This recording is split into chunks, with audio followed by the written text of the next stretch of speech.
तुम्हारा नाम होगा महोत्कट विनायक। महोत्कट विनायक। महोत्कट विनायक। तुम्हारा नाम होगा महोत्कट विनायक। महोत्कट विनायक। महोत्कट विनायक। महोत्कट विनायक। महोत्कट विनायक। महोत्कट विनायक। महोत्कट विनायक।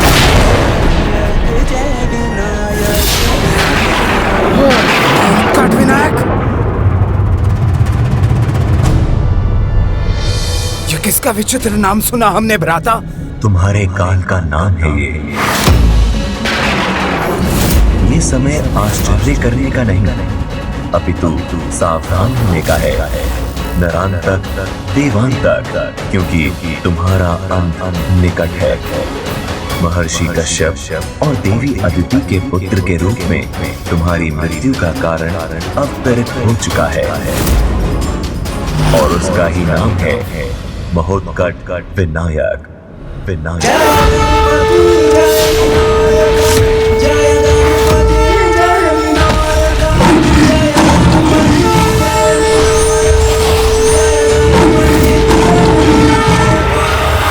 तुम दोनों तो किसी भी विघ्न का सामना करने के लिए तत्पर थे ना? सर्वनाश तो हम करेंगे उसका, जो विघ्न बनकर हमारे सामने आएगा। विघ्न किसी भी रूप में आया, हम उसका सामना करने को तैयार हैं। तो अब विघ्नकर्ता विनायक का सामना करने के लिए तैयार हो जाओ। हमारे शासन में किसी भी प्रकार का विघ्न, किसी रोक टोक को सहन नहीं करेंगे हम। भ्राता देवांतक,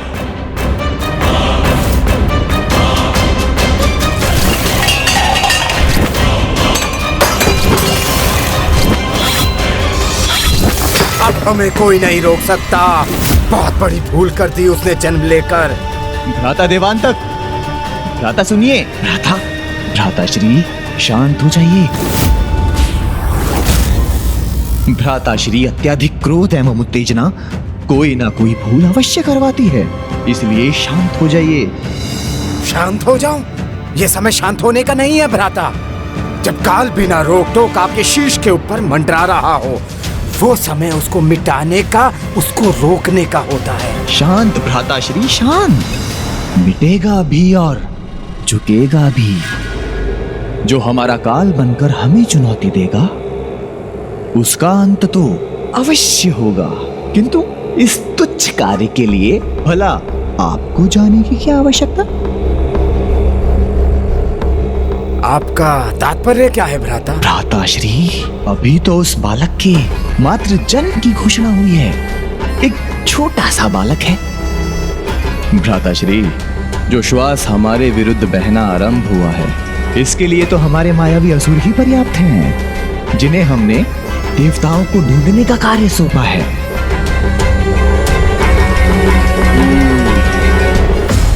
उचित कह रहे हो भ्राता। हमारी कुदृष्टि जिस पर पड़ जाती है ना, उसका बुरा समय आरंभ हो जाता है।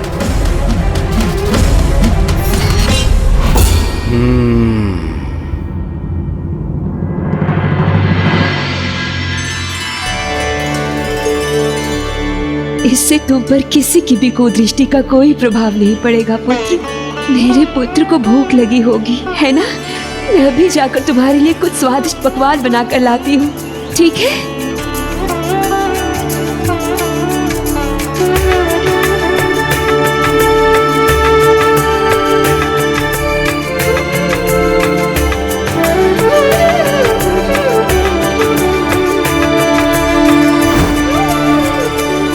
आज प्रथम बार माता अपने हाथों से बनाकर कुछ खिलाएंगी मुझे, तो अवश्य वो अत्यंत स्वादिष्ट होगा।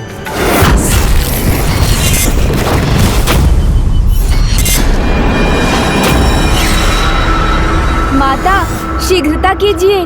आपके हाथों के भोजन की लालसा में मेरी भूख और बढ़ गई है। माता, इतने सारे पकवान एक साथ? हाँ हाँ, सब कुछ बनेगा। खीर, हलवा, शीरा, पूरी, मालपुए, लड्डू, चीकी। मेरे अन्य पुत्रों के प्रिय भोजन क्या है मुझे ज्ञात है, किंतु विनायक को क्या भाएगा मुझे नहीं पता, इसलिए सब कुछ बनाना पड़ेगा।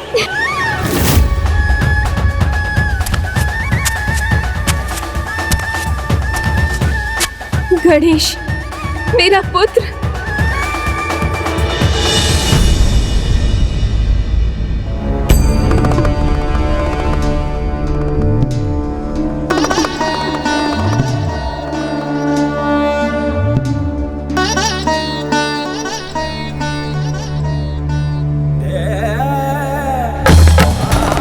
स्वामी, कहाँ है पुत्र गणेश?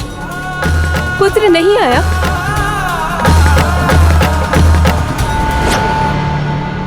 मैं क्या करूं स्वामी, पुत्र गणेश यहाँ नहीं है, तो जैसे किसी काम में मेरा मन ही नहीं लगता, ना भोजन पकाने में और ना भोजन करने में। आपकी व्यथा मैं समझ सकता हूँ प्रिय। पुत्र दूर गया है तो आपका मन कैसे लग सकता है? एक माँ के भीतर की शक्ति तो तभी आती है जब उसका पुत्र मीठे बोल से कहे कि माँ मुझे भूख लगी है, माँ मुझे भोजन दीजिए ना, माँ मेरी सहायता कीजिए। और कभी अपनी माँ के सामने बैठकर अपनी रूठी माँ को मनाए, तो कभी स्वयं रूठकर अपनी माँ से लाड प्यार की आशा करे।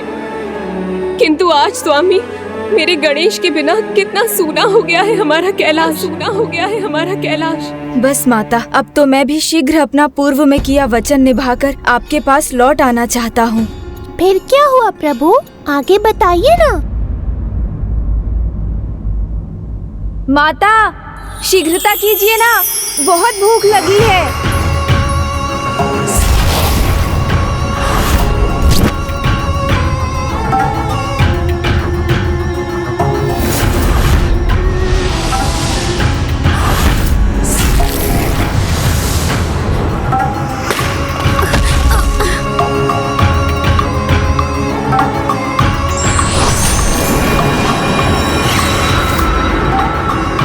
ये कालकूट विष है जिसके सूंघने मात्र का परिणाम ही मृत्यु है।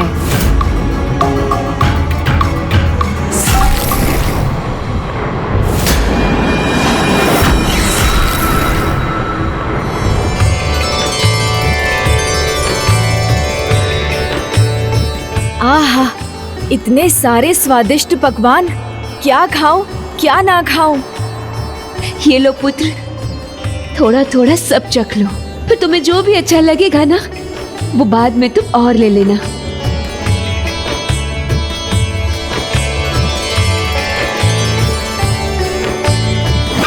खा लो, वैसे भी ये तुम्हारे जीवन का अंतिम भोजन होने जा रहा है।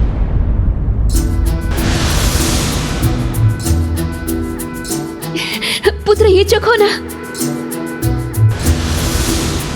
अच्छा ये बताओ, इनमें से तुम्हें सबसे स्वादिष्ट कौन सा भोजन लगा? ये वाला या फिर वो जो पहले खाया था वो? माता, मुझे तो प्रत्येक पकवान पिछले पकवान से अधिक स्वादिष्ट ही लग रहा है।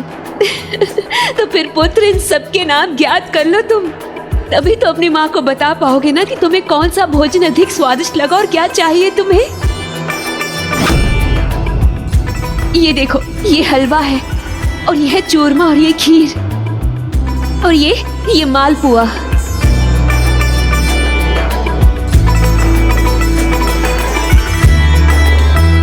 पुत्र और खाओ ना, संकोच मत करो।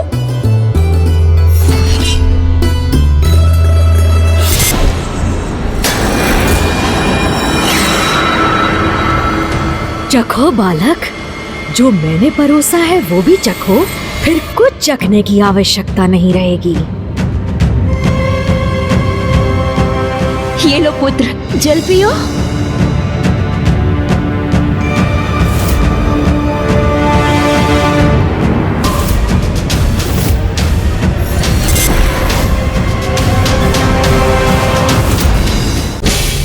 ये लो पुत्र, जल पियो। नहीं माता, अभी मुझे जल नहीं, लड्डू चाहिए। हाँ हाँ, ये लो, खाओ। विरजा का वार खाली नहीं जा सकता। अब मैं इस पूरे भोजन पर विष छिड़क दूंगी, तब तो ये विष युक्त भोजन तुम्हें खाना ही होगा। अद्भुत माता, इनका तो स्वाद सबसे उत्तम है। मुझे 2 और दीजिए ना। और लो ना पुत्र, ये सब तुम्हारे लिए ही तो है। लो।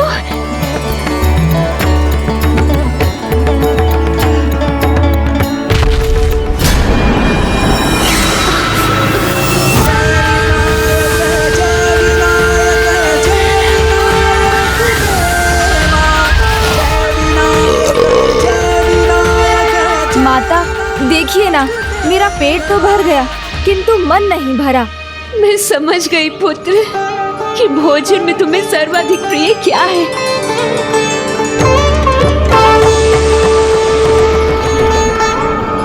ठहरो विनायक।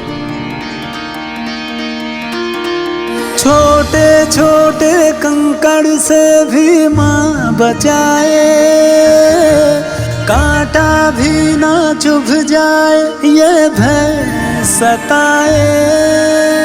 दूसरी ओर गजानन क्रीड़ा करते, धन्यवाद माता।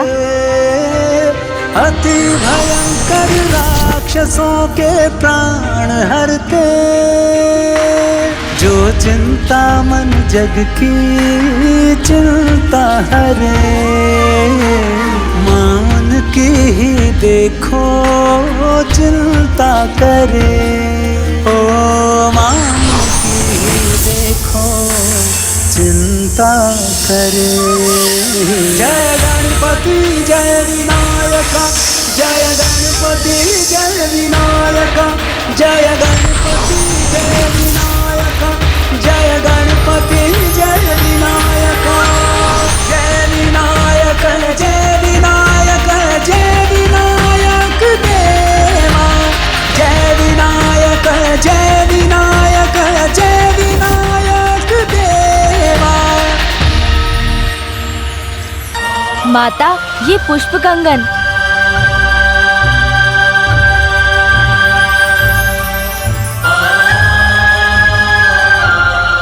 ओह, इसके तो सारे पुष्प झड़ चुके हैं।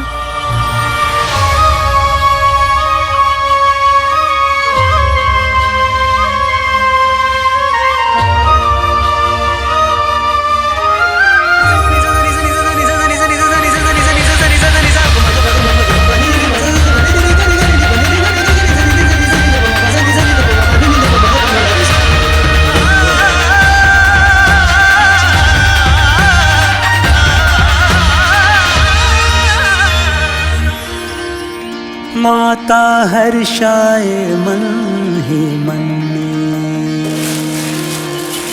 अवतरित विनायक आंगन में। माता हर्षाए मन ही मन में, अवतरित विनायक आंगन में। मन भावन अज खेली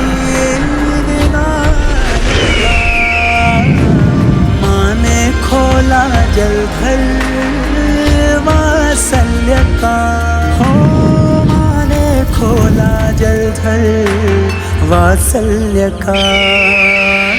जय गणपति जय विनायक, जय गणपति जय विनायक, जय गणपति जय विनायक, जय गणपति जय विनायक, जय विनायक जय विनायक, जय विनायक। ये लो पुत्र। जय विनायक जय विनायक, जय विनायक देवा, जय विनायक जय विनायक देवा।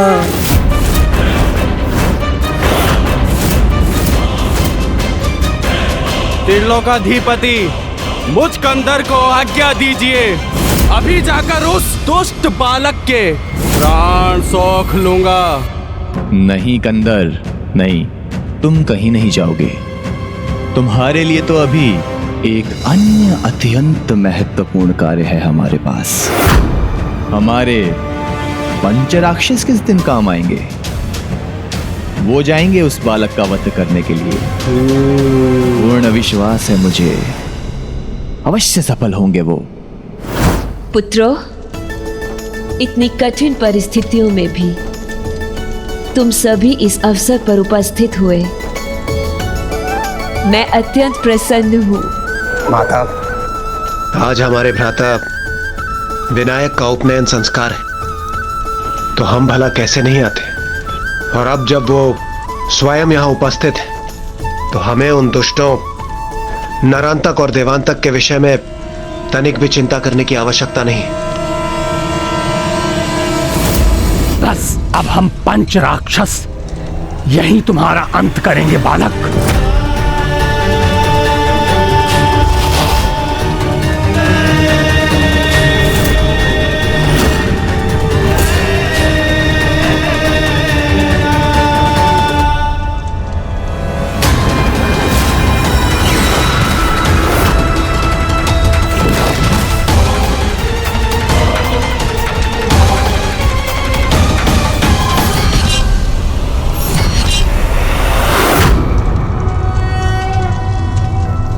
स्वस्ति नो मिमीतामश्विना भगः स्वस्ति देव्यदितिर्नर्वणः स्वस्ति पूषा सुरो दधातु नः स्वस्ति द्यावा पृथिवी सुचेतुना।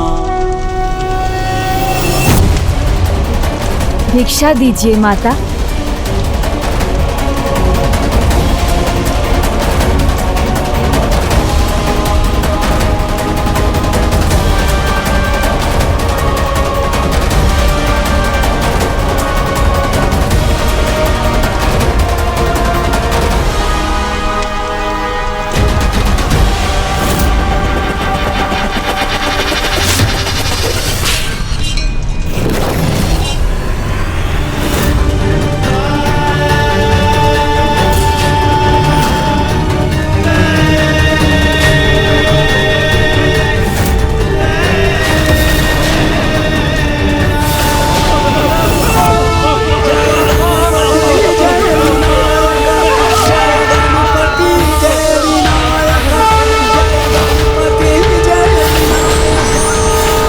विनायक, जय विनायक देवा, जय विनायक, जय विनायक, जय विनायक देवा, जय विनायक, जय विनायक, जय विनायक देवा, जय विनायक देवा।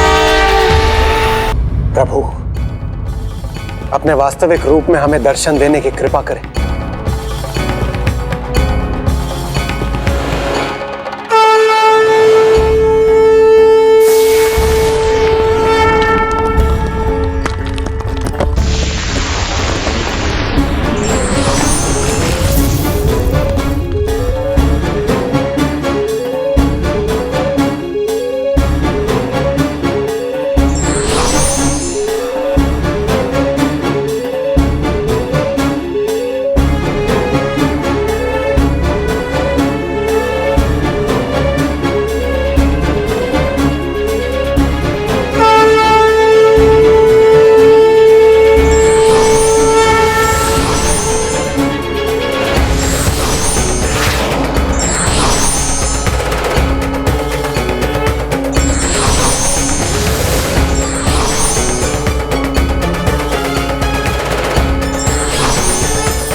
मेरी भेंट स्वीकार करो पुत्र।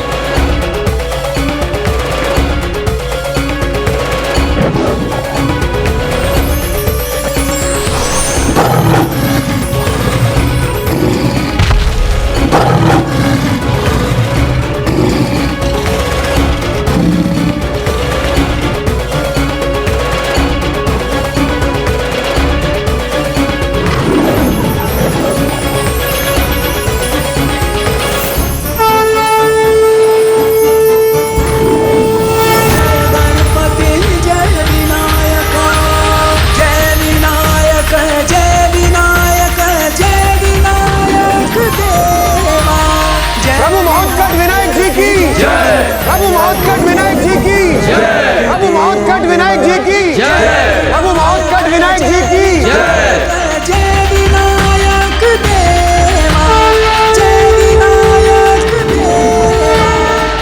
पंच राक्षस मारे गए, महोत्कट विनायक ने उनका भी वध कर दिया।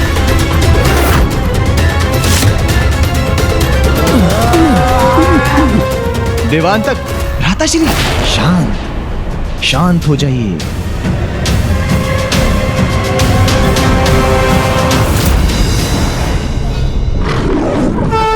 हे प्रभु महोत्कट विनायक जी, हमारी सहायता करने की कृपा करें।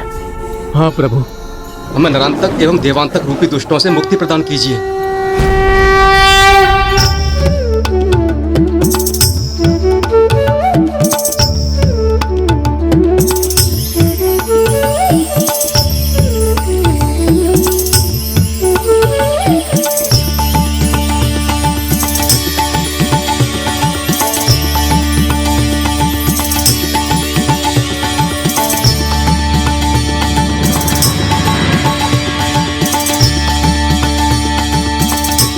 आप चिंता मत कीजिए पंडित जी, बस आप विवाह की तैयारियां कीजिए। मैं इस विवाह में विघ्न नहीं आने दूंगा।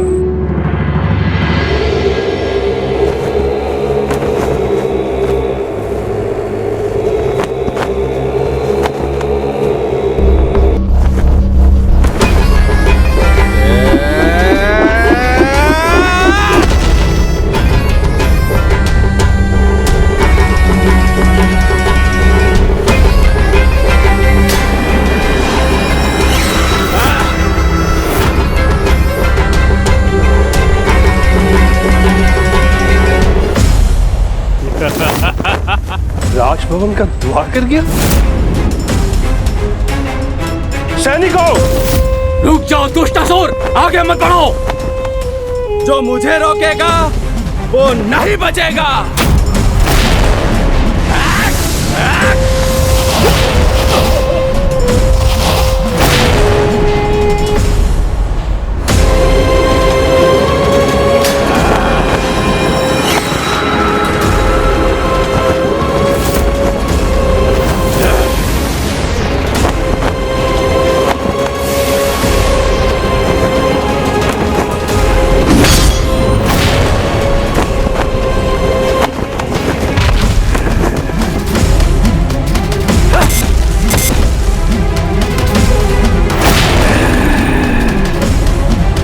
अभी तो आरंभ है और अभी से आतंकित हो उठे। सुनो काशी नरेश, मैं कंदर हूँ, त्रिलोकाधिपति देवांतक को नरांतक का दूत हूँ। तुम्हें उनकी अधीनता स्वीकार करनी होगी, और यदि ऐसा नहीं किया तो तुम्हारे पुत्र के विवाह के स्थान पर युद्ध की तैयारी करनी होगी। अपने पुत्र के मंडप के स्थान पर उसकी चिता तैयार करनी होगी। पाप और अधर्म का अंत निश्चित है। संस्कारी माता पिता के पुत्र होते हुए भी नरांतक और देवांतक अपने कर्म रूपी गागर को पाप और अधर्म से भर रहे हैं। ऐसे पापी और अधर्मियों का अंत ही उनकी नियति है, और उन्हें उनकी नियति से भेंट करवाना, उनका अंत करना, यही मेरे अवतार का उद्देश्य है। प्रभु महोत्कट विनायक जी की जय। प्रभु महोत्कट विनायक जी की जय। प्रभु महोत्कट विनायक जी की जय। शीघ्र उन पापियों का अंत होगा, तब तो मेरे पुत्र का उद्देश्य संपन्न हो जाएगा। और तब जिस दिन मेरे अवतार का उद्देश्य पूर्ण होगा, आप मुझे लौटने से नहीं रोकेंगे।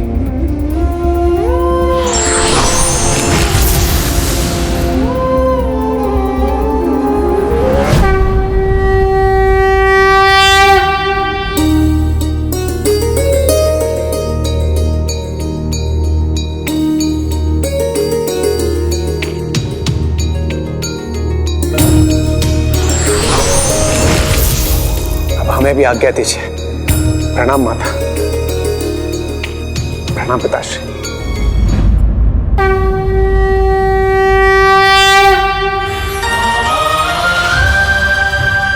अग्निदेव द्वारा नरांतक एवं देवांतक से मुक्ति दिलाने की विनती के कारण कदाचित माता व्यथित है।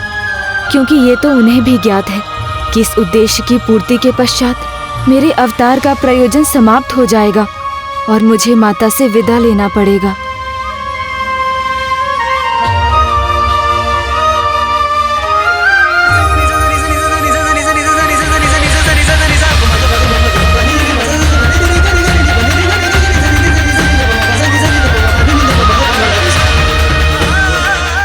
कभी न देख पाने की कल्पना मात्र से मेरा मन डूबा जा रहा है। तो जब तुम चले जाओगे तो उस पीड़ा को मैं कैसे सहूं? आपसे दूर जाने की पीड़ा सहना तो मेरे लिए भी कठिन है माता। पुत्र को माता मैं आपसे दूर नहीं जाना चाहता मैं, किंतु नियति से तो कोई भी पार नहीं पा सकता। पुत्र भी मुड़ना चाहे किंतु मन को रोके, पुत्र विदाई से मन आकुल है। माँ और पुत्र दोनों ही व्याकुल है, माँ और पुत्र दोनों ही व्याकुल है।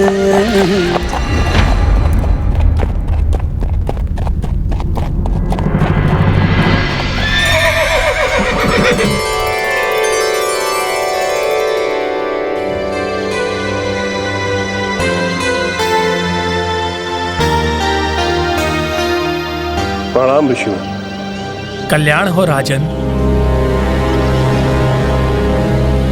कहिए राजन।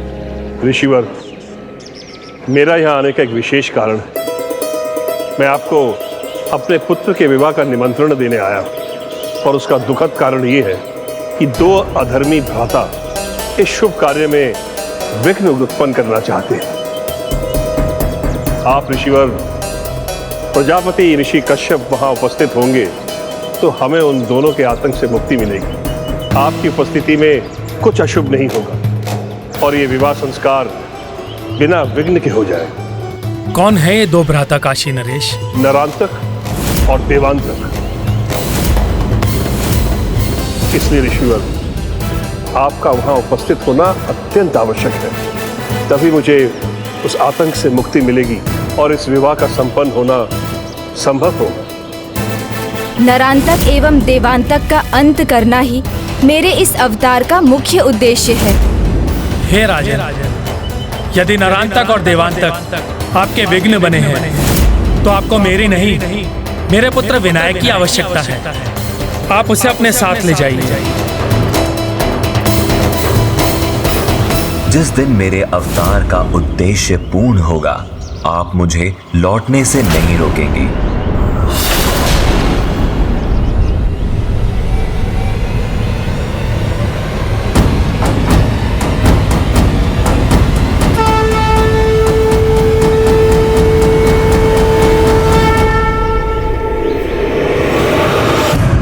ऋषिवर, वैसे तो आपके सुझाव पर संदेह करना उचित नहीं है, किंतु विनायक तो मात्र बालक है, वो उन असुरों को कैसे रोक पाएंगे? विश्वास रखिए राजन, मेरे पुत्र का साथ आपका कुछ अशुभ नहीं होने देगा। आप निश्चिंत होकर इसे अपने साथ ले जाइए।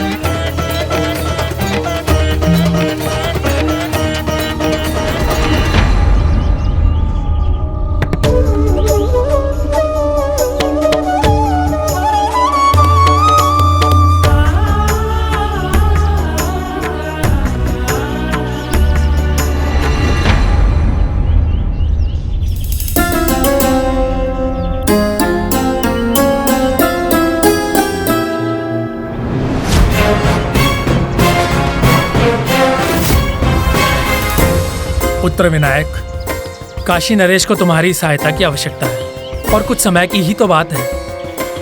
उनके पुत्र का विवाह संपन्न होते ही तुम लौट आना। पिता की आज्ञा तो पुत्र के लिए सर्वोपरि है, किंतु आपको भी ज्ञात है पिताश्री, नरांतक और देवांतक ही मेरे अवतार के उद्देश्य हैं। उनका वध हुआ तो फिर मैं यहाँ नहीं लौट सकूंगा, क्योंकि यही नियति है। उद्देश्य पूर्ण होने पर अवतार की अवधि भी समाप्त हो जाती है। किंतु पिताश्री, मैं माता से दूर नहीं जाना चाहता। उनसे बिछुड़ना उसकी कल्पना मात्र मेरे लिए सहस्त्रों विषैले कंटकों के चुभन के समान है। मैं माता के आंचल की छाव नहीं खोना चाहता पिताश्री। अभी मुझे आए हुए समय ही कितना हुआ है। मेरी प्रतीक्षा में माता ने कितनी पीड़ा सहन की थी, तो अब बिना उनकी इच्छा के, बिना उनकी आज्ञा प्राप्त किए भला मैं कैसे जा सकता हूँ?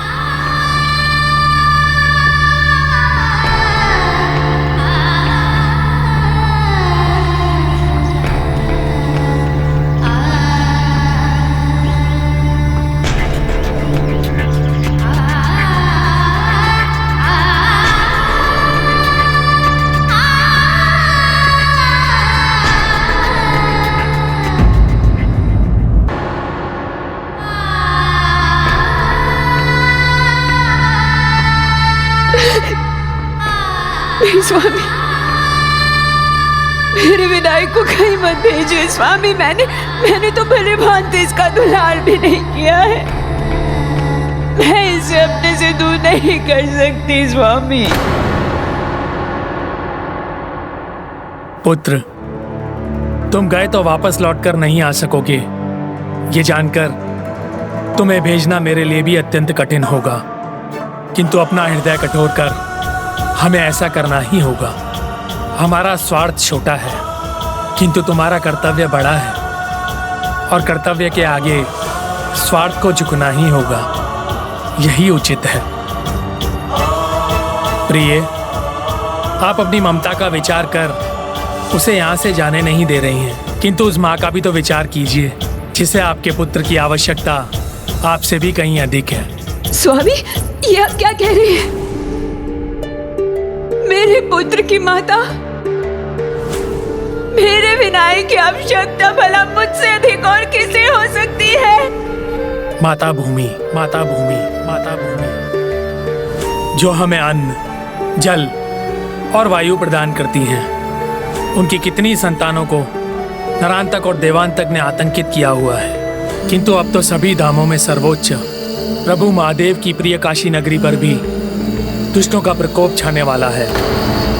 तो देवी, काशी नगरी और धर्म की रक्षा के लिए आपको अपने पुत्र को भेजने में संकोच नहीं होना चाहिए। जो इस धरा के, धर्म के और आपके पुत्रों के शत्रु हैं, उन नरांतक और देवांतक का वध करने के लिए आप अपने पुत्र विनायक को हर्ष से भेजिए।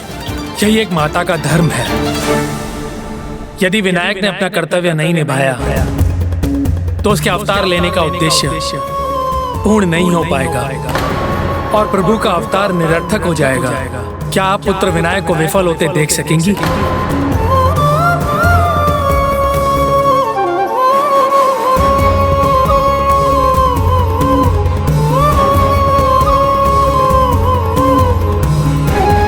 पिताश्री सर्वथा उचित कह रहे हैं माता।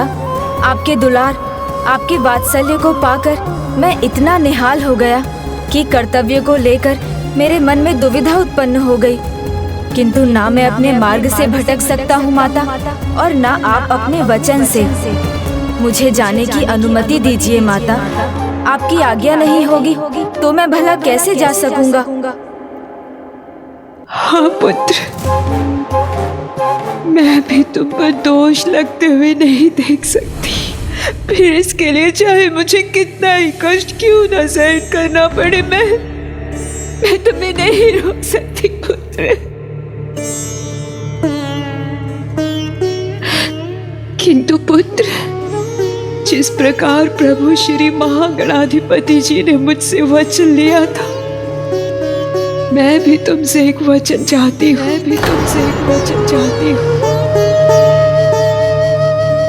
चिंता मत करो पुत्र, मैं केवल इतना चाहती हूँ कि जब तुम्हारे अवतार का प्रयोजन पूर्ण हो जाए, बस एक बार अपनी माता से भेंट करने अवश्य आना पुत्र। मैं इसी से अपने मन को संतुष्ट कर लूंगी। उचित है माता, मैं एक बार अवश्य लौट कर आऊंगा। किंतु आपको अपने आप को दृढ़ रखना होगा।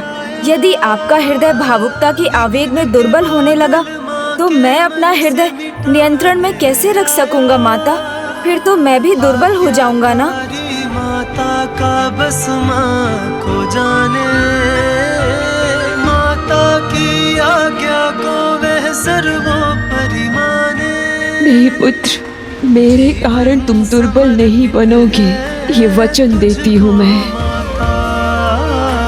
सांस सांस अर्पित है तुझको माता, सांस सांस अर्पित है तुझको माता।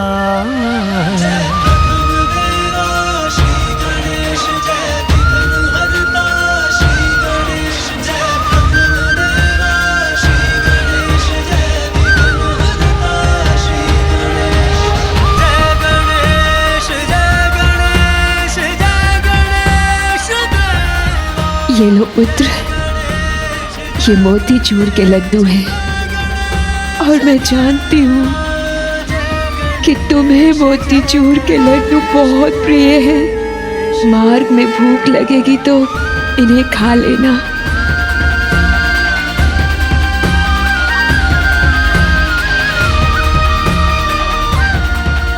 ये लीजिए माता, ये आपके लिए है।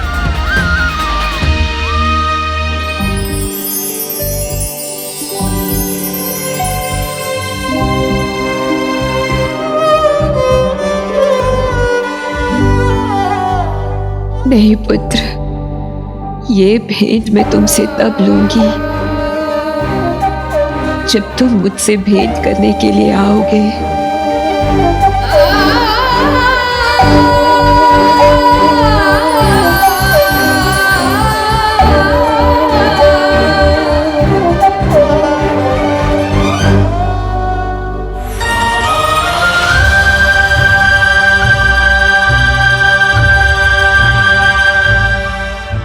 अब जाओ पुत्र, सफलता प्राप्त करो। और हाँ पुत्र, जाते समय पीछे मुड़कर मत देखना, नहीं तो ये माता तुम्हें रोकने से स्वयं को रोक ना सकेगी।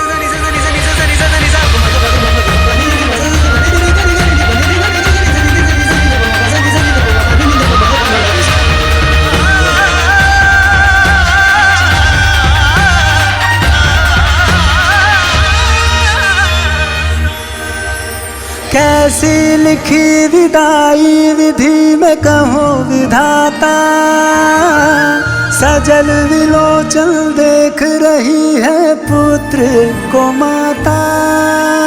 माँ सुत को जाते देखे चक्षु धो धो के, पुत्र भी मुड़ना चाहे किंतु मन को रोके।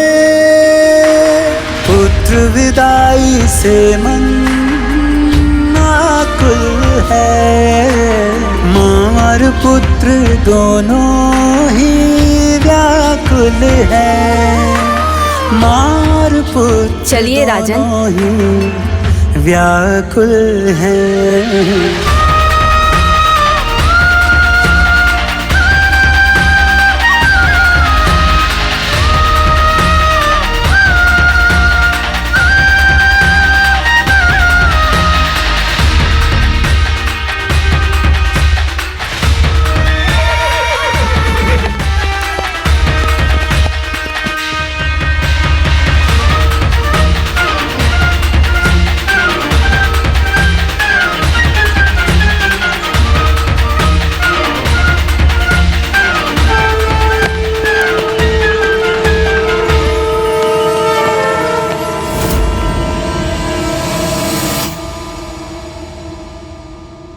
त्रिलोकाधिपति विनायक काशी नरेश के साथ काशी के लिए प्रस्थान कर चुका है। काशी नरेश, स्वर्गाधिपति का इतना बड़ा अपमान! हमसे सुरक्षित होने के लिए तुमने उस तुच्छ बालक की सहायता ली है। तो ठीक है, इसका परिणाम केवल तुम्हें ही नहीं, उस बालक को भी भुगतना होगा। तुम दोनों का अंत कर दूंगा। भ्राताश्री, मुझे तो समझ ही नहीं आता, जब जब उस बालक का नाम आता है तब तब इतने क्रुद्ध क्यों हो जाते हैं आप? सारा का सारा धैर्य खो बैठते हैं। लगता है आप भूल जाते हैं कि दुष्टता में भी धैर्य की आवश्यकता होती है। शब्दों का जाल मत बुनिए भ्राता नारांतक, जो कहना है स्पष्टता से कहिए। ये किया ना आपने उचित प्रश्न। यदि राजा ही युद्ध में सर्वप्रथम जाएगा तो योद्धा क्या करेंगे? उचित कहा भ्राता। अपने सर्वाधिक शक्तिशाली भयंकर योद्धाओं को भेजो, जिससे वो दोनों कदापि काशी ना पहुंच सके। चिंता मत कीजिए भ्राता देवांतक, भयंकर योद्धा ही जाएंगे जो हमारे शत्रुओं को भयंकर मृत्यु देंगे।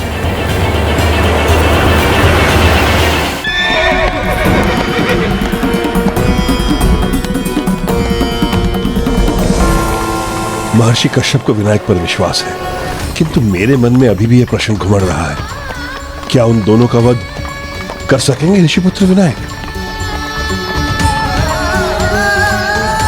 तुम चले गए पुत्र, एक बार अपनी माँ की तरफ मुड़कर देख तो लेते। तुम्हारे बिना इस माँ का जीवन शून्य हो गया है पुत्र, शून्य हो गया है।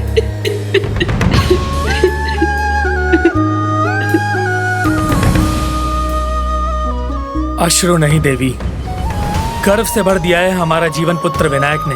ऐसे पुत्र को पाकर माता पिता को गर्व होना ही चाहिए, जिसने अपने कर्तव्य के पालन के लिए इतना बड़ा त्याग किया हो। देवी, हमें उसे अश्रुओं के साथ नहीं अपितु मुस्कुराकर विदा करना चाहिए, ताकि उसे उसके माता पिता का बल मिले और उसका उद्देश्य पूर्ण हो, सफल हो। चलिए देवी, भीतर चलिए।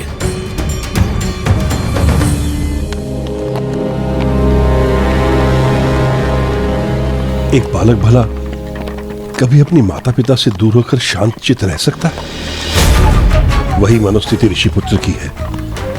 तन यहां मेरे साथ और मन अभी भी आश्रम में। मुझे अभी भी समझ नहीं आ रहा है कि महर्षि कश्यप ने इन्हें मेरे साथ क्यों भेजा। काशी नरेश, मेरे पिता महर्षि कश्यप एक महान ऋषि हैं। उनके निर्णय पर शंका मत कीजिए, अपनी चिंता त्याग दीजिए। मेरे पिता के वचन मेरे लिए सर्वोपरि हैं। उन्हें पूर्ण करना मेरा कर्तव्य है, जो मैं अवश्य करूंगा।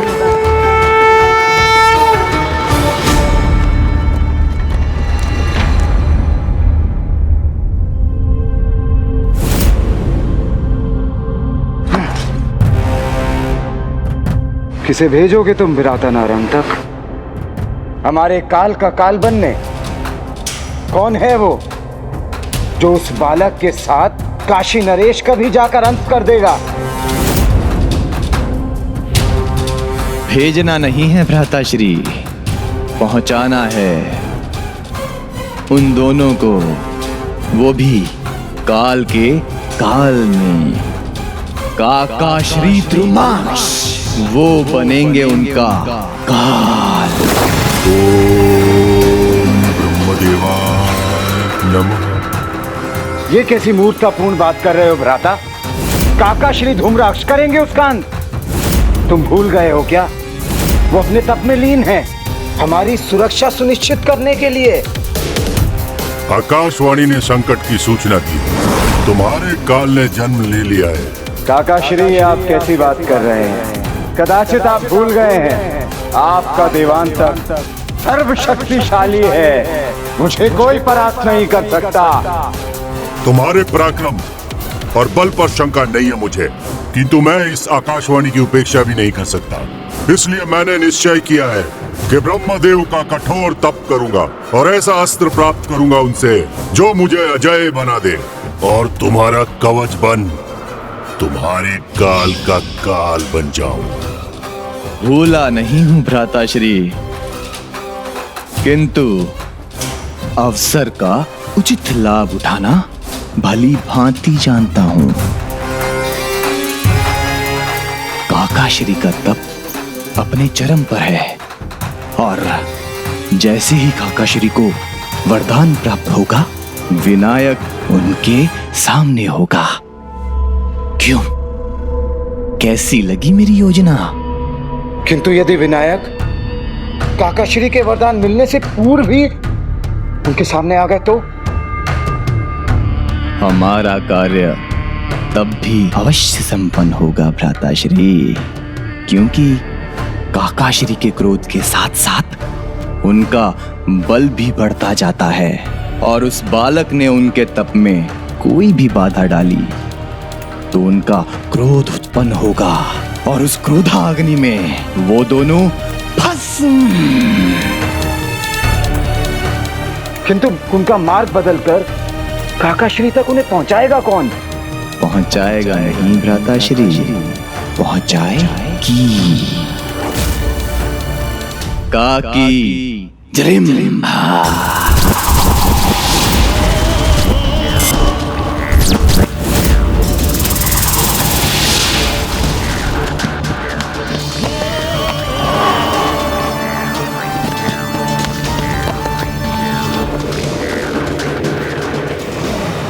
ऋषिपुत्र विनायक तो अपने ही विचारों में खोए हुए हैं। आशा है जब आवश्यकता होगी तो ये अपने सामर्थ्य का परिचय भी दे सकेंगे।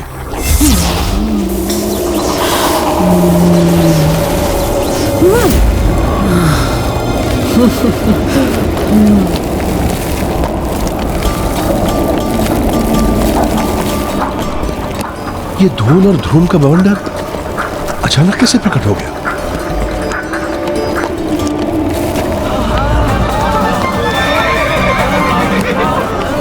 देखिए विनायक, ये बवंडर स्वाभाविक नहीं है, ये मायावी लग रहा है। कुछ कीजिए विनायक, इस बवंडर को रोकिए।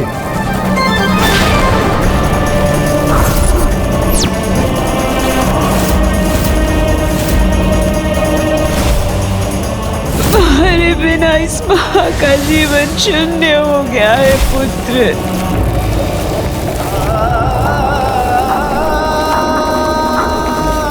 अब अचानक इस बालक को क्या हो गया? विनायक, हमारी रक्षा आपके हाथों में है। मुझे तो लगता है ये कोई आसुरी शक्ति है जो घात लगाए हमारी प्रतीक्षा में थी।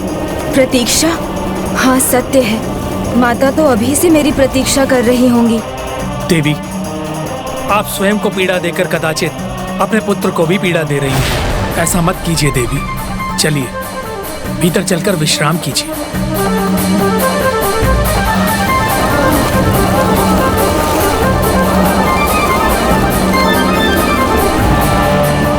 संकट हमारी ओर बढ़ रहा है विनायक, सावधान हो जाइए।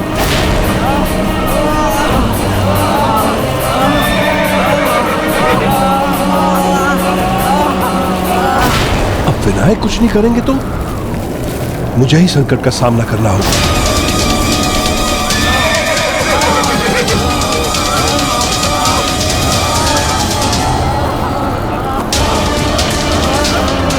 ये कौन है? मैं तो उसे देखने में भी असमर्थ हूं, तो फिर मैं अपने बाण का लक्ष्य किस पर साधूं? विनायक, विनायक मेरी सहायता कीजिए। मुझे तो लगता है ये उन दुष्ट भ्राताओं की भेजी हुई कोई मायावी शक्ति है।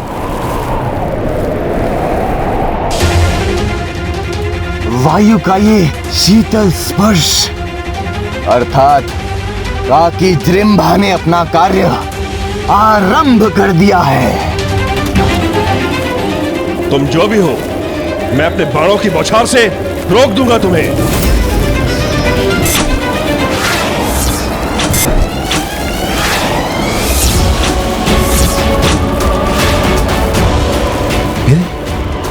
मेरे बाण तो व्यर्थ हो गए।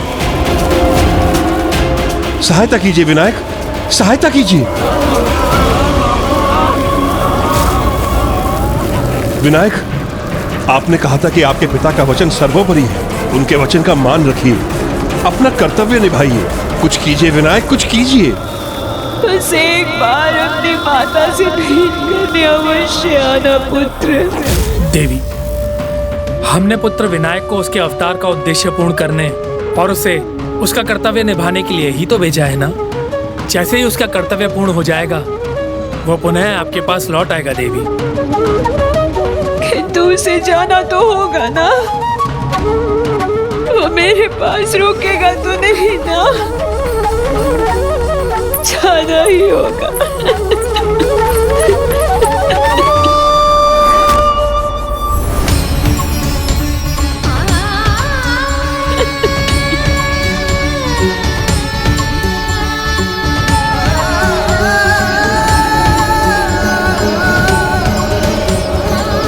ये कैसे मेरी सहायता कर पाएंगे जो स्वयं संकट को देख भयभीत हो अश्रु बहा रहे हैं?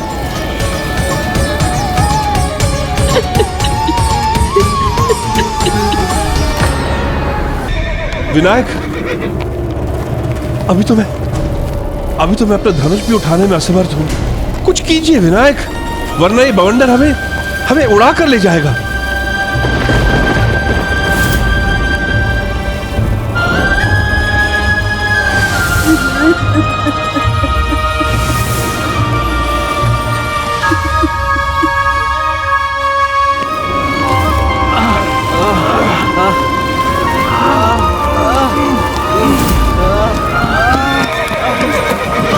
विनायक पुत्र का अर्थ बताने आया, विघ्न के बादल माँ के मन से मिटाने आया।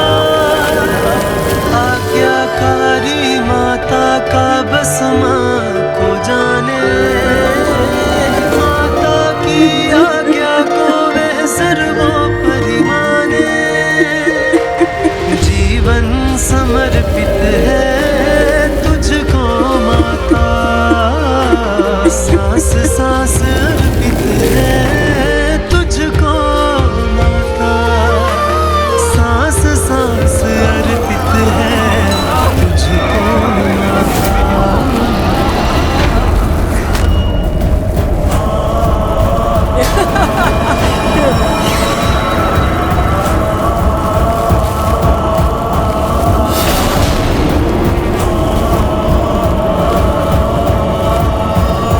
कदाचित आपका कर्तव्य आपके लिए निरर्थक है, उसके प्रति आपकी कोई निष्ठा नहीं। देवी, यदि आप दुखी होंगी तो वो सबल कैसे रहेगा? एकाग्रचित होकर अपने कर्तव्य को कैसे पूरा करेगा? उसे आपकी ममता की शक्ति की आवश्यकता है, जिससे पुत्र महोत्कट विनायक अपने अवतार को सार्थक कर सके।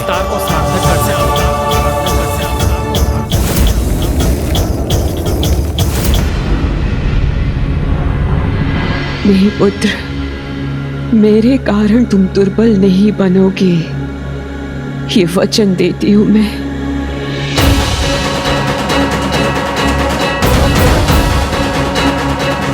नहीं पुत्र, तुम्हारी मां तुम्हारी दुर्बलता नहीं, तुम्हारी सबल शक्ति का कारण बनेगी। और ये तुम्हारी मां का तुमसे वचन है। तुम्हारी मां का तुमसे वचन है। माता, आपकी शक्ति मेरे साथ है तो मेरे सभी दुख दूर हो गए। अब मैं दृढ़ता से सभी संकटों का सामना कर उन पर विजय पाऊंगा।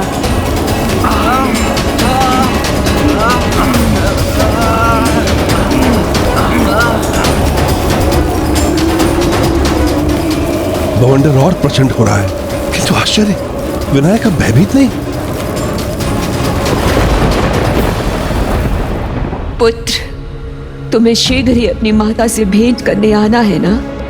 तो एकाग्र हो और अपना कर्तव्य निभाओ और शीघ्र ही मेरे पास लौट आओ। हाँ माता, आपका पुत्र अवश्य आएगा।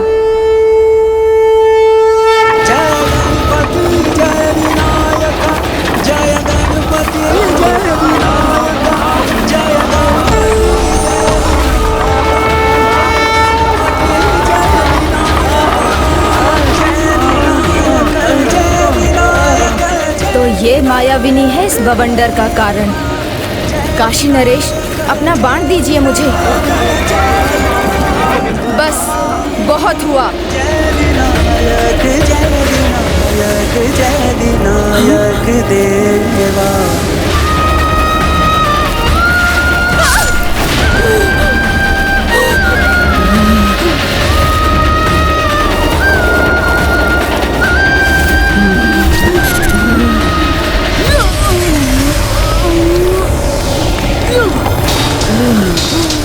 जिह्वा की क्रोधाग्नि को प्रज्वलित कर तुमने ठीक नहीं किया बालक।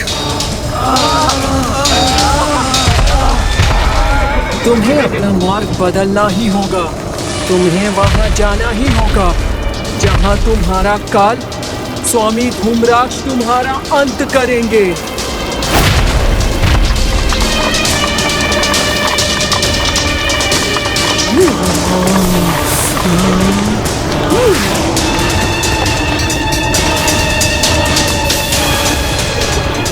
इस शिला को भेजा इस दुष्टा ने।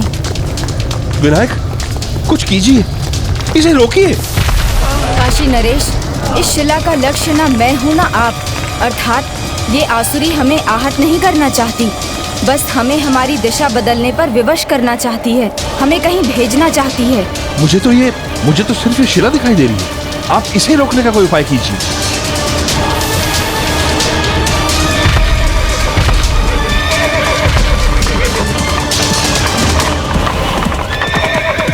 संभलिए काशी नरेश। विनायक में बल भी है, स्फूर्ति भी। कदाचित मेरे संदेह का कारण मेरा भय ही था, किंतु बिना जाने परखे किसी के बारे में भी निर्णय लेना उचित नहीं।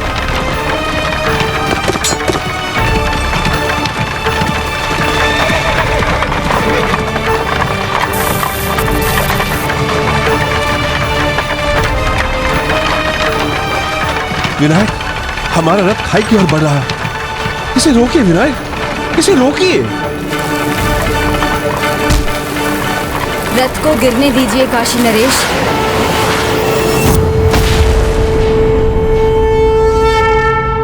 आपने जो किया उससे मैं बहुत प्रभावित हुआ, किंतु यदि आप थोड़ा शीघ्र सक्रिय हो जाते तो हम इस स्थिति में ना आते। अब आप इधर उधर किसे ढूंढ रहे हैं विनायक? और आपने किस आसुरी शक्ति की बात की थी? क्या बवंडर में आपने किसी को देखा था? देखा था, और वो हमें यहाँ देखना चाहती थी। यही हमारी प्रतीक्षा में थी, किंतु क्यों? ओम ब्रह्मदेवाय नमः। ये किसका मंत्रोच्चारण है? कौन यहाँ तपस्या कर रहा है? ओम ब्रह्मदेवाय नमः। ध्रुमाक्ष है ये, नरांतक और देवांतक का काका। ये विशालकाय ही नहीं, अपितु अपने पिछले वरदानों के कारण अत्यंत ही शक्तिशाली है। ओम ब्रह्मदेवाय धूम्राक्ष, वत्स, तुम्हारी तपस्या पूर्ण हुई। मैं तुम्हारी तपस्या से बहुत प्रसन्न हूँ। अब तुम्हारे वरदान मांगने का समय आ गया है। मांगो। तो उचित है, मेरे लिए कोई ऐसा दिव्य अस्त्र उत्पन्न कीजिए जो मेरे हाथों में आते ही मुझे सदैव के लिए अजय कर दे। तथास्तु, तथास्तु, तथास्तु। धन्यवाद प्रभु।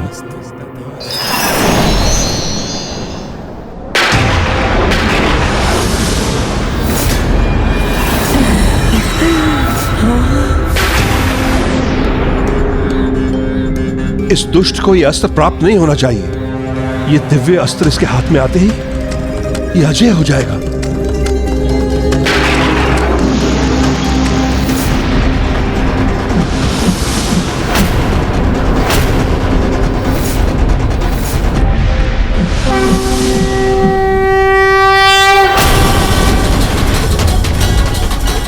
विनायक,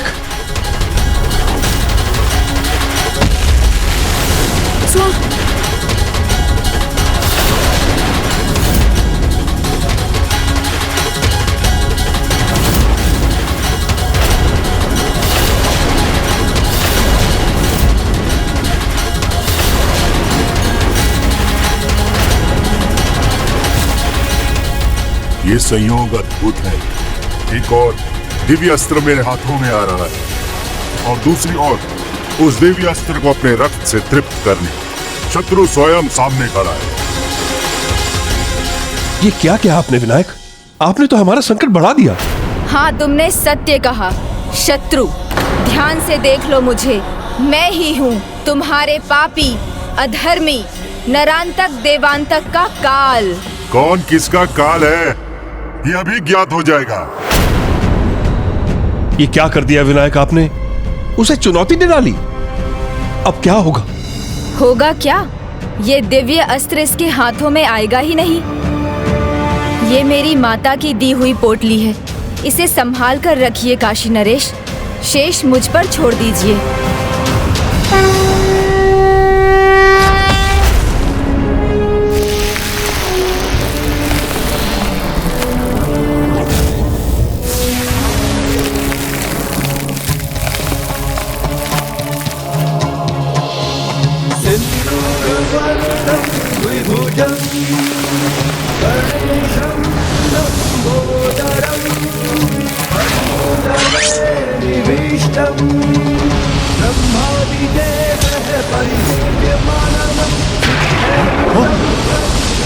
ये क्या हुआ? मेरा अस्त्र कहाँ गया?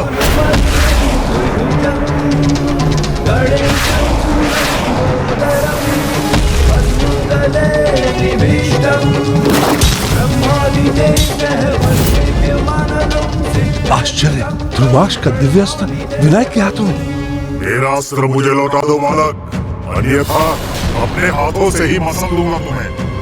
अब तो तुम भी पाप के भागी बन गए हो मेरे इस वरदानी अस्त्र को अपने हाथों में लेकर। इसीलिए मैं कहता हूँ, इसे लौटा दो मुझे। पाप? कैसा पाप? मैंने ना तो कोई नियम भंग किया है, ना तुम्हारा वरदान, क्योंकि तुमने प्रभु ब्रह्मदेव से मात्र एक अस्त्र उत्पन्न करने के लिए कहा था। मेरे लिए कोई ऐसा दिव्य अस्त्र उत्पन्न कीजिए जो मेरे हाथों में आते ही मुझे सदैव के लिए अजय कर दे। बालक, शब्दों का जाल मत बुनो। ब्रह्मदेव मेरे तप से प्रसन्न हुए हैं, मेरे लिए ही दिव्य अस्त्र उत्पन्न किया है, तो उसका प्रयोग भी मैं ही करूंगा। वो अस्त्र मेरा है, उसे मुझे लौटा दो, अन्यथा अपने पांवों तले मसल के रख दूंगा तुम्हें।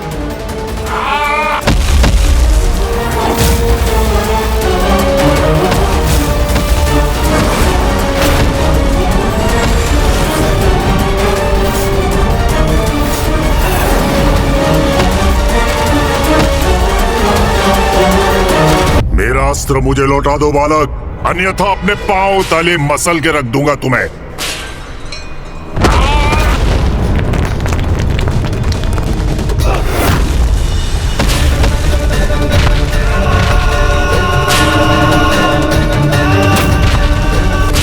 इतना क्रोध स्वास्थ्य के लिए अच्छा नहीं है। तुम्हें विश्वास है ब्रह्मदेव ने ये अस्त्र तुम्हारे लिए उत्पन्न किया था, तो सत्य ही होगा। लो, इसे संभालो। विनायक, ये अस्त्र आपने उसे क्यों दे दिया? ये कैसी मूर्खता की है तुमने? अब ये अस्त्र पाकर मैं शीघ्र तुम्हारा अंत करूंगा।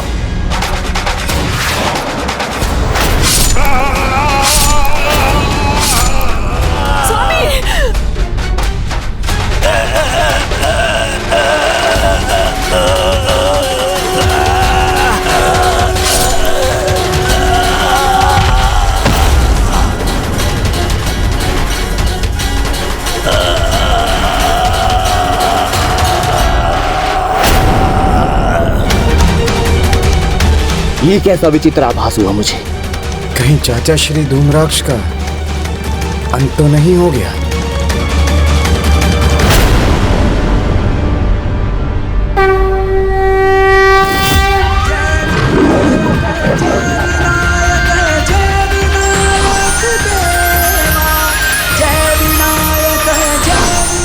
बहुत कर विनायक, आपने वध कर दिया इस दुष्ट का।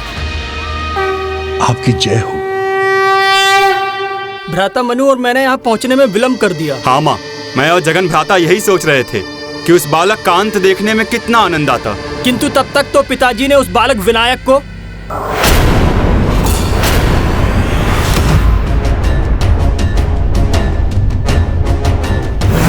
असंभव को संभव कैसे कर दिया उसने? अब मेरे कोप से उस दुष्ट बालक को कोई नहीं बचा सकता। क्रोध नहीं भ्राताश्री, उसका सामना सूझबूझ से करना पड़ेगा। एक बालक होकर आप में असीम बल है। आश्चर्य है मैंने आज तक आप जैसा बालक नहीं देखा। एक ही पल में इतने विशालकाय दैत्य को पल भर में ही धराशायी कर दिया। ऋषिपुत्र विनायक, कौन है आप? मेरा परिचय तो आपको ज्ञात है काशी नरेश। मैं महर्षि कश्यप और माता अदिति का पुत्र हूँ। माता की आज्ञा से अपने कर्तव्य पर एकाग्र रहकर उसे संपन्न करना चाहता हूँ, जिससे मैं माता के पास लौट सकूं। प्रतीक्षा करूंगी, अपने विनायक के लौटने की प्रतीक्षा करूंगी मैं। जिस प्रकार माता अदिति को इधर विनायक के लौटने की प्रतीक्षा थी, उसी प्रकार माता पार्वती भी उधर मेरे लौटने की प्रतीक्षा कर रही होंगी।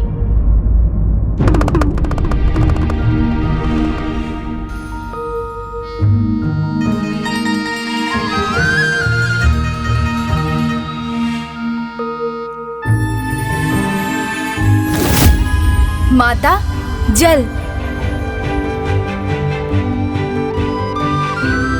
धन्यवाद पुत्र।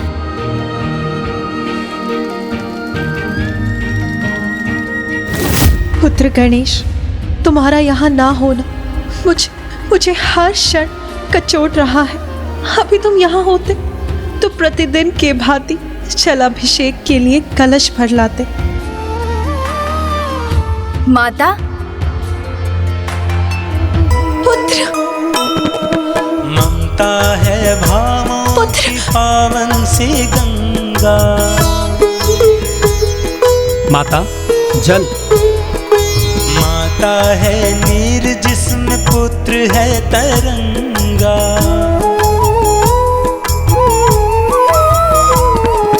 पार्वती क्षण क्षण गजानन को ध्यान, प्रत्येक प्राणी दिखे सोत समाना। पूजन से अर्चन से ध्यान उचट जाए, खटका भी हो तो लगे लंबोदर राय। जय गणेश जय गणेश जय गणेश देवा, माता जाति पार्वती पिता महादेवा।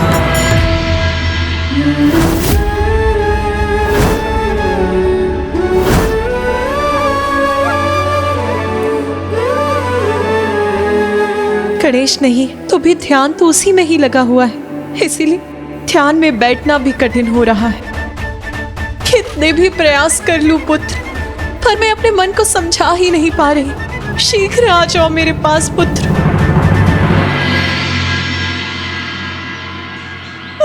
स्वामी, जिसने हमारे पिता का वध किया, हम उसे उसका दंड दिए बिना जाने क्यों दे रहे हैं?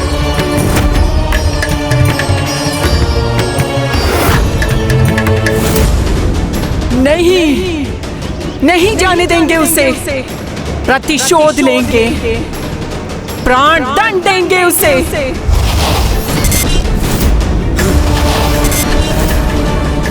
किंतु पुत्रों, जब शक्ति काम न आए तो कपट विद्या काम करती है।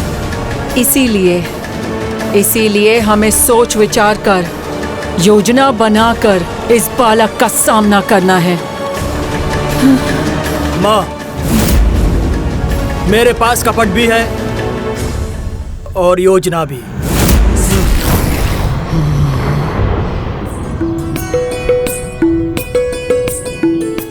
आहा, वृक्ष की छांव उचित स्थान है, विश्राम के लिए भी और माँ के हाथों के लड्डू खाने के लिए भी। काशी नरेश, मुझे मेरी पोटली दीजिए ना। नहीं विनायक जी, विश्राम भोजन इसके लिए हमारे पास समय नहीं है। हमें तो आगे बढ़ते रहना है। वैसे भी मुझे लगता है कि हम मार्ग भटक चुके हैं। लक्ष्य ज्ञात हो तो मार्ग अपने आप मिल जाता है। चिंता मत कीजिए काशी नरेश, मुझ पर विश्वास रखिए। आपके विश्वास ने मेरे भीतर आस जगा दी, किंतु मुझे इतना भी विश्वास है, आपके हाथों उनके काका के मृत्यु का समाचार सुनकर नरांतक और देवांतक शांत नहीं रहेंगे। वो इसी ताक में रहेंगे कि कब उन्हें अवसर मिले और कब वो हम पर प्रहार कर सके।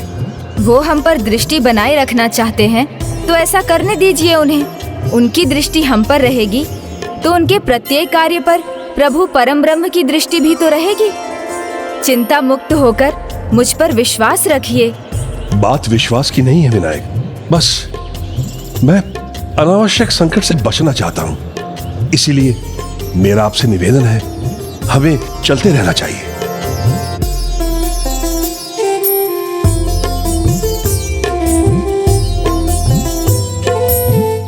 कदाचित विनायक जी ने मेरा निवेदन स्वीकार कर लिया।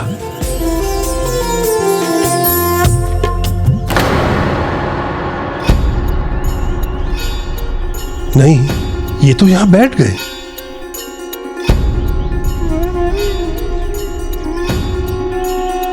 विनायक जी आप? राजन, जीवन का मूल मंत्र है विश्वास। जैसा कि आपने कहा, विश्वास है तो आस ही आस है, और मैं कहता हूँ विश्वास है तो संकट में भी समाधान है।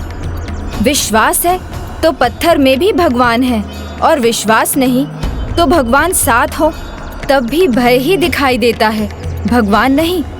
इसलिए मैं पुनः कहता हूँ, मुझ पर विश्वास रखिए और निश्चिंत होकर माता के हाथों के लड्डू खाइए।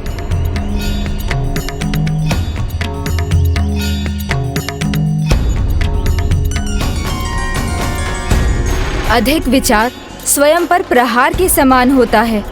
बस इतना समझ लीजिए, जहाँ अविश्वास है वहाँ विश्वास श्वास नहीं लेता। इसलिए विश्राम कीजिए और मेरे साथ कुछ लड्डू खा लीजिए। माता के हाथों के लड्डू तो भगवान के प्रसाद के समान है।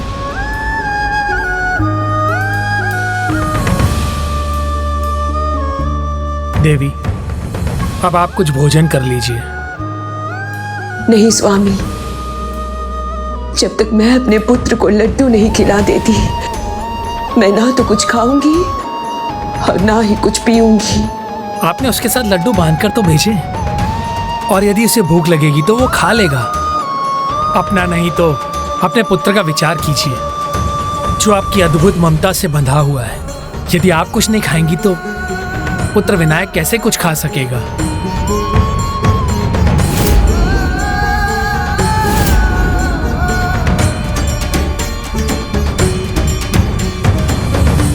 अवश्य उस दिन विनायक के सामने रखे उन लड्डुओं का स्वाद बिल्कुल वैसा ही होगा जैसा कि मेरी माता के हाथों से बनाए मोदक का होता है। मन कर रहा है मैं शीघ्र माता अदिति के निकट पहुंचूं और ये लड्डू खाऊं। तो चलिए ना प्रभु, आप 4 खाएंगे तो 2 मुझे भी तो मिलेंगे ना? अभी नहीं मूषक जी, जब तक विनायक की पूरी कथा का ज्ञान मुझे प्राप्त नहीं होता तब तक मैं नहीं जा सकता।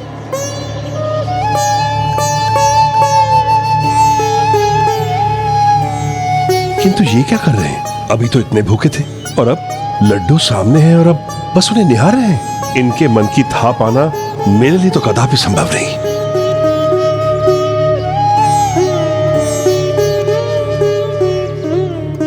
अपने पुत्र को भोजन के लिए और अधिक प्रतीक्षा मत करवाइए। लीजिए, कुछ भोजन कर लीजिए। आपने सत्य कहा स्वामी, माता और पुत्र तो एक दूसरे के प्राणवायु होते हैं।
गणेश, हाँ हाँ देवी पार्वती, आ जाएगा गणेश, शीघ्र आएगा।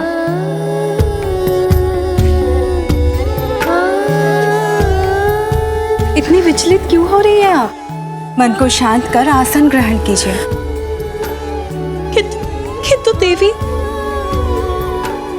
एक माँ अपने मन को कैसे शांत कर सकती है, और वो भी जब उसका पुत्र उससे दूर चला गया हो।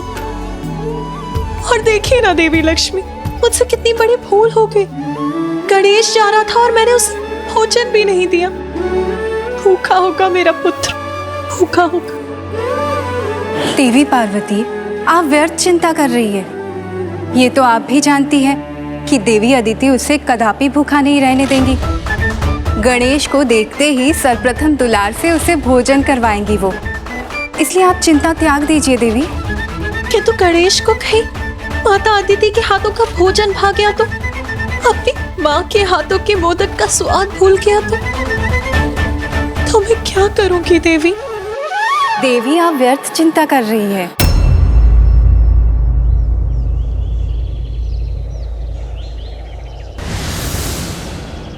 कोई कितना सावधान रहे भला।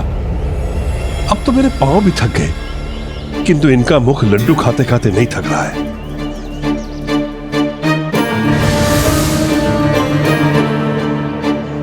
कितना टहलेंगे राजन? आइए कुछ लड्डू खाइए, थोड़ा विश्राम कीजिए। हमारी यात्रा अवश्य सफल होगी। थकान तो हो रही है, विश्राम भी करना चाहता हूं, किंतु यहां असावधानी बरतना रुकना उचित नहीं है। अभी तक तो शत्रु हम पर वार करने की योजना भी कर चुका होगा।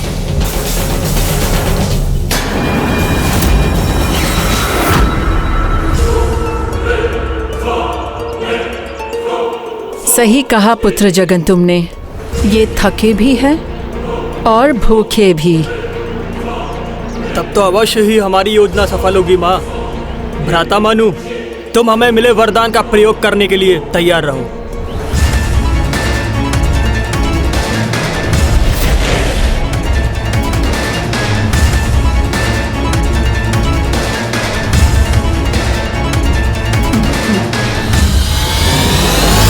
लीजिए राजन, एक लड्डू तो खा लीजिए।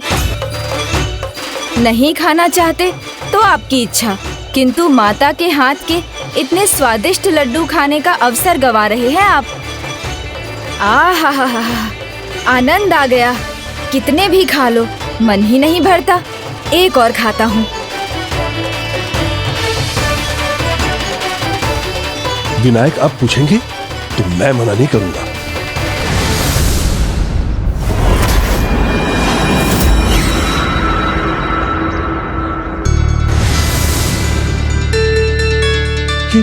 ये तो लड्डू खाए जा रहे हैं और मेरी भूख बढ़े जा रही है।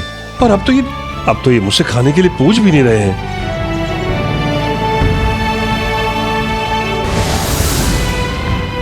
अब 2 ही बचे हैं, ये भी खा लेंगे विनायक। मुझे ही मांग लेना चाहिए, नहीं तो कुछ नहीं मिलेगा मुझे। अभी तक शुद्धा तृप्त नहीं हुई, शेष लड्डू भी खाता हूँ। और वैसे भी माता ने जो बनाया है वो तो प्रसाद है, उसे कभी मना नहीं करना चाहिए, अन्यथा भूखे ही रह जाना पड़ता है। 2 ही बचे हैं, ये खाऊं या ये खाऊं?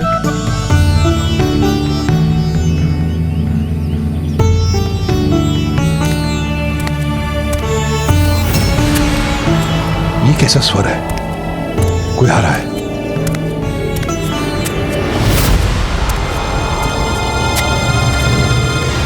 शत्रु नहीं, बस एक लकड़हारा है।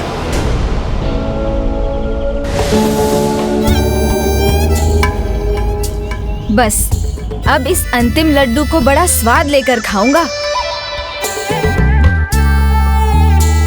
तो रुकिए विनायक।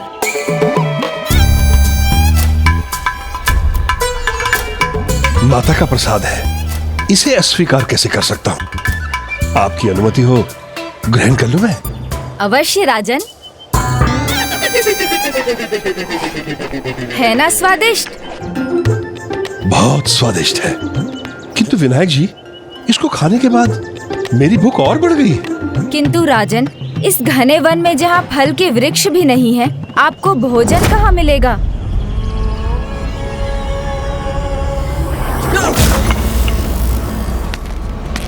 संभालो।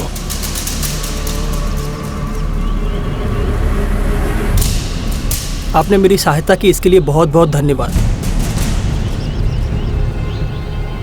आप दोनों किसी लंबी यात्रा पर निकले हैं क्या? अवश्य ही मार्ग भटक गए होंगे, है ना? यहीं समीप में मेरी कुटिया है, वहां चलकर कुछ खा लीजिए और अपनी थकान भी मिटा लीजिए। हम निर्धन हैं, किंतु अतिथि सत्कार में किसी से पीछे नहीं हटते। मेरी माँ आपके लिए स्वादिष्ट भोजन बनाएगी और हम आपका ऐसा सत्कार करेंगे कि आप कभी नहीं भूलेंगे।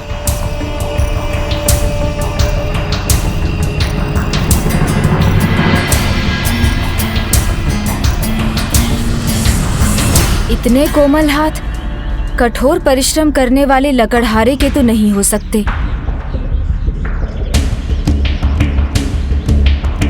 इन्हें तो मैं देखते ही पहचान गया था।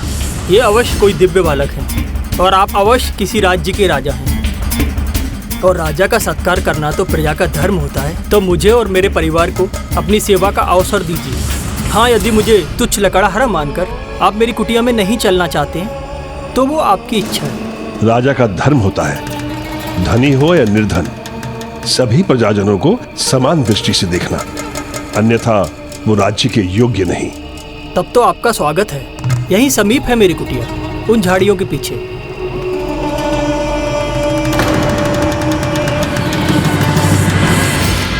मेरी माँ तो आपके लिए भोजन बना ही देगी, किंतु मैं और मेरा भाई मालिश में निपुण है। मेरी माँ विशेष औषधि भरा तेल बनाती है। हम दोनों भाई मिलकर आपकी ऐसी मालिश करेंगे कि आपकी आत्मा भी तर हो जाएगी।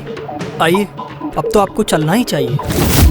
माँ, भ्राता मनु, देखिए कैसा है हमारा सौभाग्य। आज हमारे यहाँ अतिथि पधारे हैं।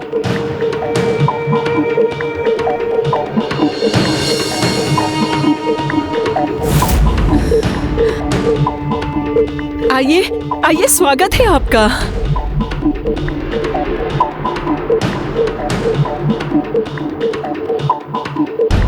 आइए आइए, विराजिए।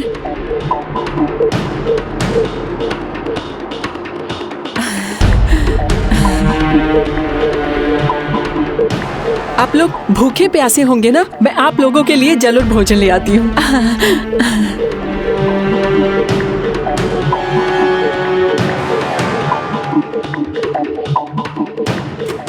भोजन ग्रहण करो पुत्र।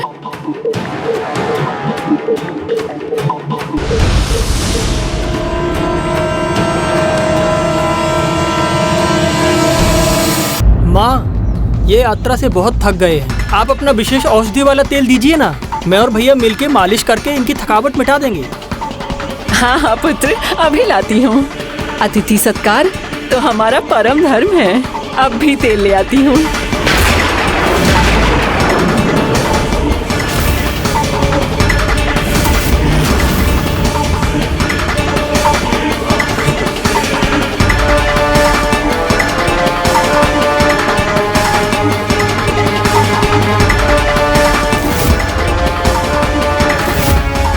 ऐसा क्यों प्रतीत हो रहा है जैसे कहीं कुछ अनुचित है।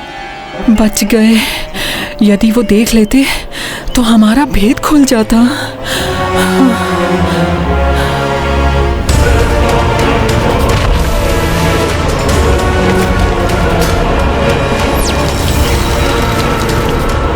एक बार इस तेल की मालिश तो हो जाए, फिर कोई चिंता नहीं। अद्भुत शक्ति है माँ के औषधि वाले तेल में, और उतनी ही अद्भुत शक्ति है हमारे हाथों में कि हमारे छूते ही सारी शक्ति छूमंतर हो जाए। भैया का अर्थ है कि थकावट दूर हो जाएगी और शक्ति वापस लौट आएगी। क्यों भैया, यही ना? हाँ हाँ, कि हमारे छूते ही सारी शक्ति छूमंतर हो जाए, बस शांति ही शांति रहेगी। उचित है। तब तो आप सर्वप्रथम काशी नरेश की ही मालिश कर दीजिए। राजन की मालिश की बात से ये ऐसे विचलित क्यों हो गए? क्या है इनका भेद? ये चाहते क्या है?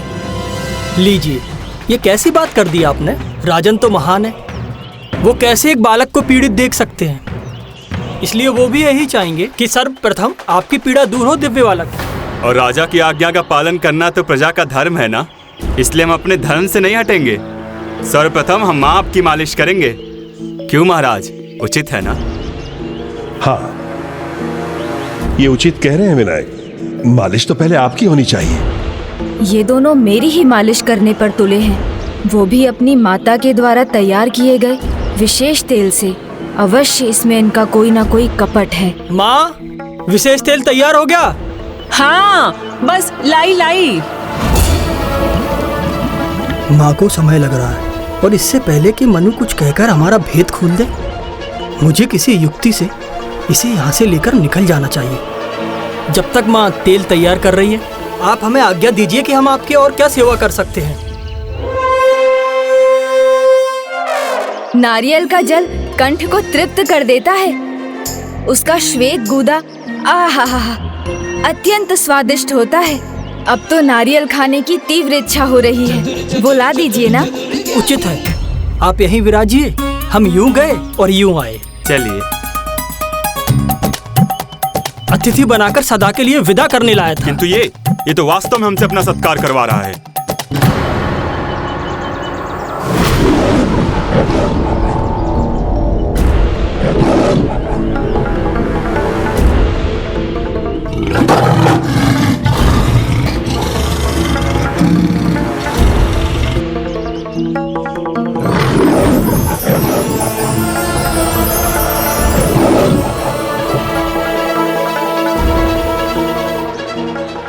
यही परिणाम होगा उस बालक का। लीजिए, तेल तैयार हो गया।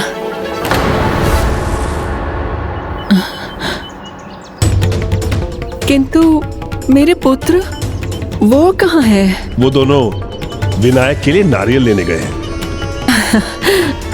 बस अब इस तेल का स्पर्श हो जाने दीजिए, आपको बहुत आनंद आएगा पुत्र।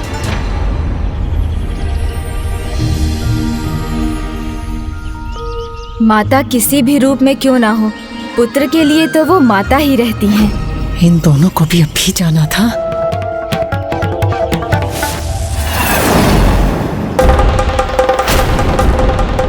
ओह, तो ये बात है।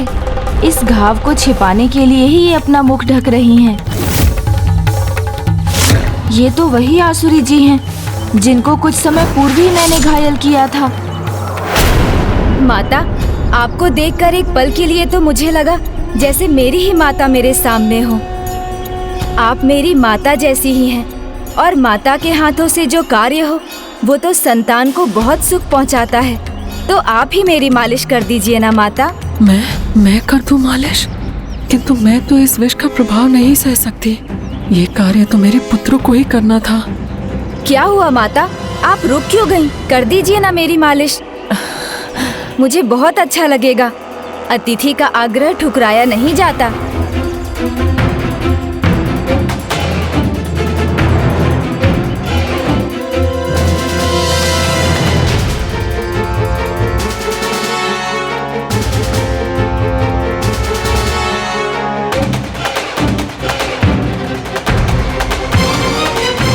रुक जाइए।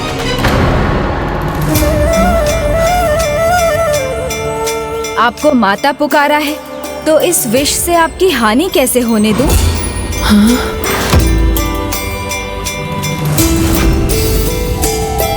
और आपने भी मुझे पुत्र कहा है, तो मैं आप पर पुत्र को हानि पहुंचाने का दोष नहीं लगने दे सकता। इसलिए मुझे विष लगाने का अपराध मैं आपको नहीं करने दूंगा। ये क्या कह रहे हो पुत्र? मैं भला विष क्यों लाऊंगी, वो भी तुम्हारे लिए? तुम तो मेरे पुत्र समान हो। केवल पुत्र के समान कह देने मात्र से कोई आपका पुत्र नहीं हो जाता। उसके लिए चाहिए वास्तविक ममता, जैसे मेरी माता अदिति मुझे देती हैं। इसलिए आपके ममता की ढोंग को मैं भली भांति पहचान गया। मैं भला ममता का ढोंग क्यों करूंगी पुत्र? मन में प्रतिशोध का विष और हाथ में दूषित विचारों का विष लेकर कोई किसी को पुत्र कैसे पुकार सकता है? धिक्कार है। कम से कम माता शब्द का अपमान तो मत कीजिए।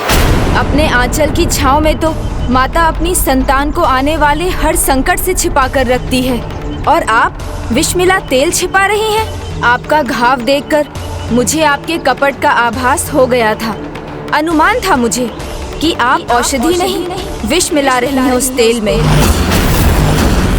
किंतु मैं शांत रहा, क्योंकि मुझे आपने पुत्र कहकर पुकारा, तो मुझे लगा आप मेरे साथ कपट नहीं कर सकेंगी, क्योंकि मैंने तो सदा यही सुना है कि एक पूत कपूत हो सकता है, किंतु माता कुमाता कदापि नहीं हो सकती।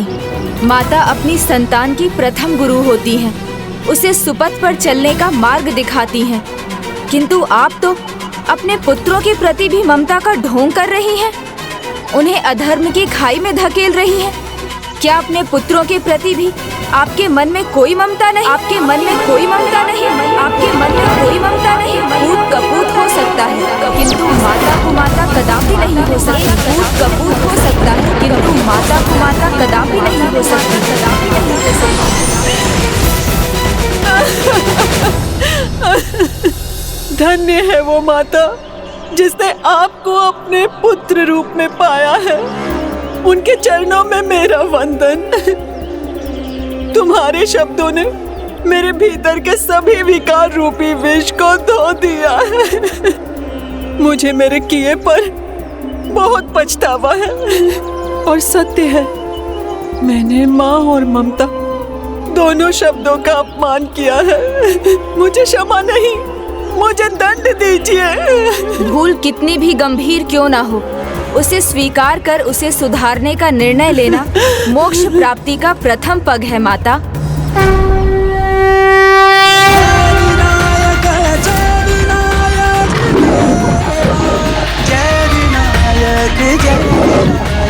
जय विनायक देव।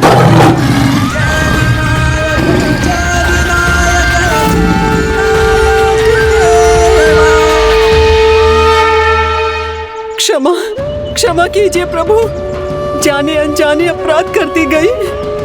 अब मुझे इसका दंड मिलना ही चाहिए प्रभु। मैं इसी पल अपना जीवन आपको समर्पित करती हूँ।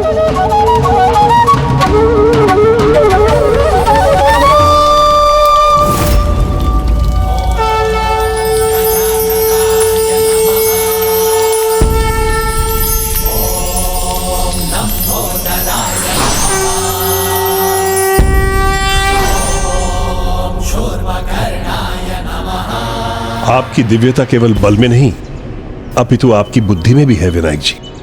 किंतु मेरे मन में एक शंका को शांत करने की कृपा करें प्रभु। उस कुटिल कपटी आसुरी के मन में ना तो आपके प्रति श्रद्धा थी, ना ही भक्ति। फिर वो आपसे मुक्ति प्राप्त करने की भागी कैसे बन गई? क्योंकि राजन, उन्होंने एक माँ के रूप में मुझे भोजन परोसा था। उस पल में वो मेरे लिए माता अन्नपूर्णा का ही तो रूप थी, और फिर अपने अपराध को स्वीकार कर उन्होंने स्वयं को मेरे प्रति समर्पित भी तो किया था। मैं समझ गया प्रभु, किंतु वो दोनों यहाँ लौटे, यहाँ आकर उनके बारे में प्रश्न करें, उससे पहले हमें यहाँ से चले जाना चाहिए। राजन, पाप की गागर तो जघन और मनु की भी भर चुकी है, इसलिए उनका अंत अब उनकी नियति है। हाँ प्रभु, अब मुझे उनका उचित परिचय प्राप्त हुआ। स्मरण हुआ कि उन्हें पहले से कोई विशेष और बड़ा वरदान प्राप्त है। अद्भुत शक्ति है माँ के औषधि वाले तेल में, और उतनी ही अद्भुत शक्ति है हमारे हाथों में कि हमारे छूते ही सारी शक्ति छूमंतर हो जाए। इसीलिए हम जब से यहाँ आए हैं, वो दोनों मेरा स्पर्श करना चाहते थे, जिससे वो मेरी शक्ति सोख कर अपनी शक्ति को दोगुना कर सके। तो प्रभु, आप उनका सामना कैसे करेंगे? उसके लिए तो मुझे कुछ ऐसा चाहिए जिससे उन्हें भ्रम हो कि वो मेरा स्पर्श कर रहे हैं, किंतु वास्तविकता में वो मुझे स्पर्श कर ही ना पाए। ऐसा क्या हो सकता है? मैं देखता हूँ, कदाचित मैं जो ढूंढ रहा हूँ मुझे उनकी कुटिया में ही मिल जाएगा। आप द्वार पर रहिए, यदि वो दोनों आते दिखाई दे तो मुझे सावधान कर दीजिएगा। हाँ प्रभु।